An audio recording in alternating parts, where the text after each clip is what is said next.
Yo les amis, j'espère que vous allez tous très très bien, et je suis super content de vous retrouver pour une nouvelle preview de Coupe d'Europe. Après avoir évoqué ensemble les dynamiques, les enjeux, les absents et les 11 probables d'Arsenal-Chelsea, et après vous avoir donné un pronom un peu catastrophique aussi, oups, on renouvelle l'expérience aujourd'hui avec, on l'espère, un peu plus de réussite, mais avec pour objectif principal de comprendre le rapport de force et de tirer toute la saveur de cette superbe finale de Ligue des Champions. Alors dans cet affrontement, qui n'est pas inédit mais dont la tension sera unique, à quoi faut-il s'attendre? Quel ressort Klopp et Pochettino voudront-ils activer? Qui va s'imposer? Et comment?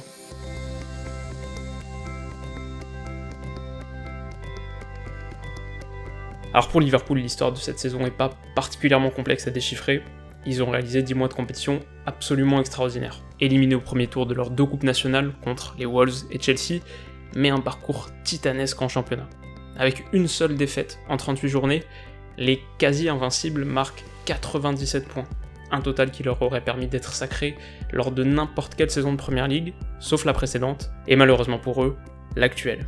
Alors ils ont l'opportunité de se venger en Europe, un an d'ailleurs après avoir chuté au même stade de la compétition contre le Real Madrid, et là aussi leur parcours a été notable, le Paris Saint-Germain et Naples dans un groupe pas évident, le Bayern en 8ème, le Barça en demi, et ce comeback historique, la dynamique de Liverpool, en bref, c'est 2 saisons bluffantes.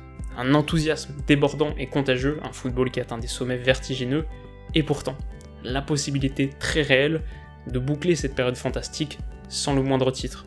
C'est un peu le fantôme qui hante Melwood. Du côté de Tottenham en revanche, la courbe est moins évidente à lire, et très intrigante.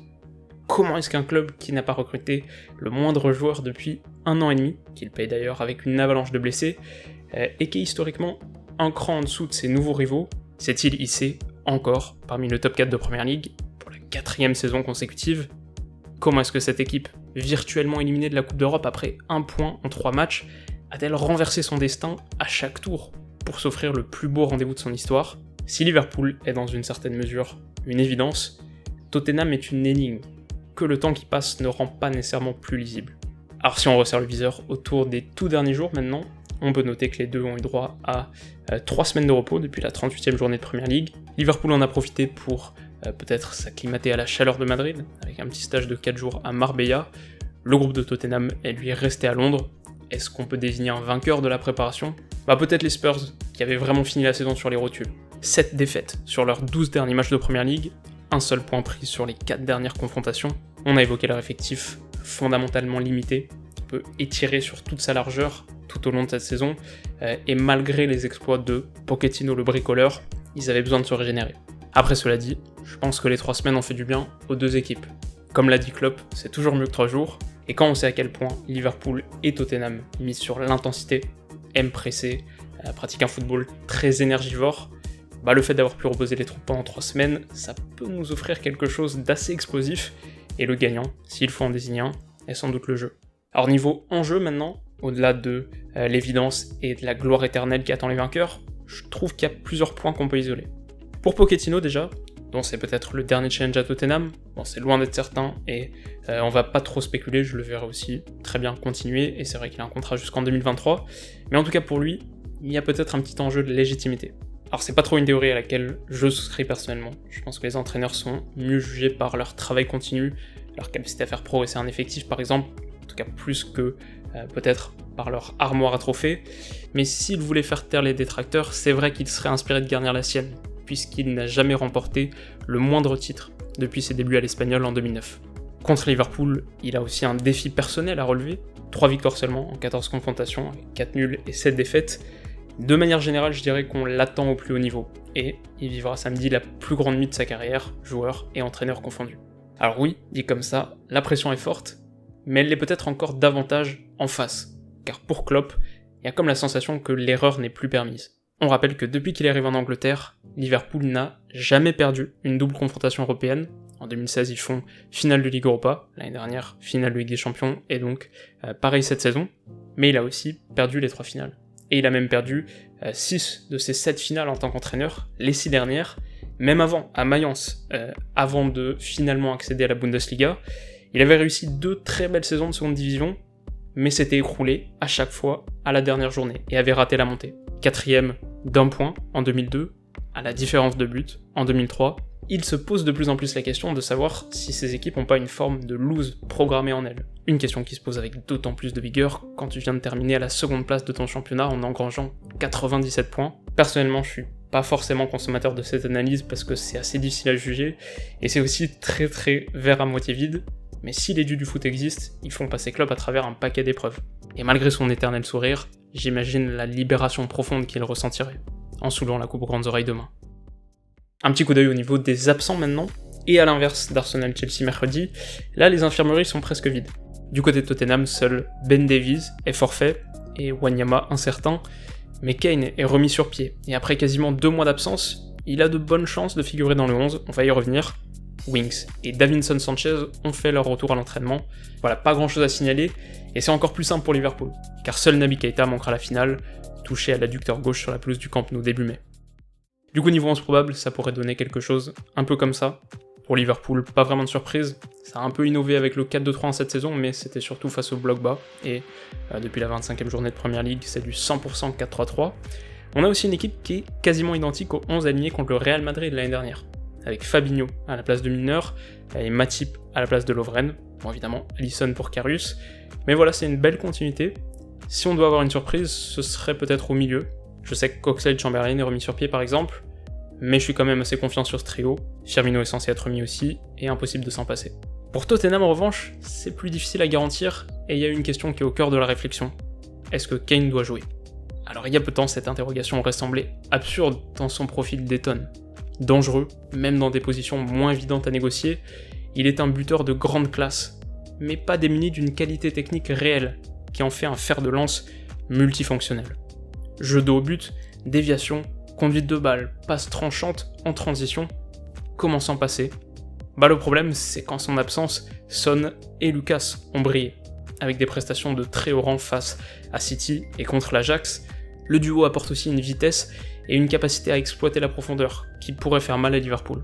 Alors on peut envisager de mettre Dele Alli sur le banc, ce qui serait pas nécessairement pour me déplaire, et de monter une forme de 4-2-3-1 avec Son et Lucas sur les côtés, et avec peut-être Eriksen en soutien de Kane, mais je dirais que les derniers matchs ont montré que Lucas est en fait bien plus efficace dans l'axe. Donc c'est à prendre avec des pincettes, et je dois avouer que je suis très curieux de voir ce que Pochettino choisit, in fine, mais on va partir sur ça, avec Lucas du coup plutôt en impact sub, et devant la défense un duo Sissoko-Winks qui lui normalement est remis. Alors pour moi c'est sûrement la zone de danger pour Tottenham. T'as pas de vrai pur milieu défensif, et c'est une parcelle clé qui se retrouve souvent à découvert, avec une charnière un peu exposée. Bon, ça pourrait être contré dans une certaine mesure par une défense à 3, t'aurais peut-être un des centraux qui serait suffisamment protégé pour surgir et montrer de l'activité dans cette zone, pour prévenir des frappes lointaines par exemple, et si j'avais le droit à un second pari pour le 11 probable des Spurs, je miserais sans doute sur un 3-1-4-2. C'est d'ailleurs ce schéma qu'ils avaient utilisé contre Liverpool en Premier League fin mars, à voir. Autre espace à exploiter pour Liverpool, les côtés, que ce soit Rose ou Trippier, c'est assez moyen cette saison, surtout Trippier. Interrogation au milieu pour Tottenham en fonction de l'état de forme et du dispositif choisi, mais j'imagine donc quand même Winks aux côtés de Sissoko. Et puis pour revenir à Kane, sa production offensive a un peu changé par rapport à la saison dernière. Son nombre de tirs en dehors de la surface a chuté de 50%, mais son total d'expected goals, lui, n'a baissé que de 23%. Donc il a peut-être resserré son viseur autour des tentatives à plus haute probabilité de conversion. Il y a moins de gâchis. Pour moi, il lui manque juste ce match référence sur la plus haute estrade du football. Alors sa blessure lui a fait rater le quart retour contre Manchester City et toutes les demi face à l'Ajax. Il est le soulier d'or de la dernière Coupe du Monde, mais a surtout marqué contre les petits et sur penalty. S'il se montre très en forme demain soir avec un doublé par exemple, il pourrait passer de la case qu'il occupe actuellement, je dirais qui est peut-être la case grand talent, buteur moderne, mais aura un peu national, un peu Premier League, à la case superstar absolue, pas loin du top 5 mondial. Alors je dis pas qu'il le fera, j'ai peut-être un petit doute sur sa capacité à peser dans les très grands rendez-vous. Quoi qu'il en soit, c'est un défi magnifique et une histoire individuelle intéressante à suivre. Alors pour conclure maintenant cette présentation générale du rapport de force de cette finale de Ligue des Champions, je suis très content de vous proposer une partie prono un peu plus étoffée que d'habitude, en partenariat avec Unibet. Voilà, j'ai été dans leurs locaux la semaine dernière, et je salue l'équipe d'ailleurs qui a été très sympa avec moi. Dans le cadre de cette collaboration, je vous proposerai de temps en temps des paris que personnellement je trouve séduisants, et en l'occurrence j'en ai choisi 2. D'abord, pour faire très simple, on a la victoire en 90 minutes de Liverpool, côté 1,95. Au-delà de tout ce qu'on a évoqué pour l'instant, j'ai un peu le sentiment que la Ligue des Champions, c'est une compétition qui s'apprivoise, et que le niveau d'émotion d'une finale peut être un vrai handicap si c'est ta première fois. Alors je pense que l'avantage d'expérience et la capacité qu'aura Liverpool à gérer ses nerfs après l'échec de la saison dernière les conduira au Graal, et la cote reste très sympa. Et puis mon deuxième pari, c'est Sadio Mané buteur à 2,68.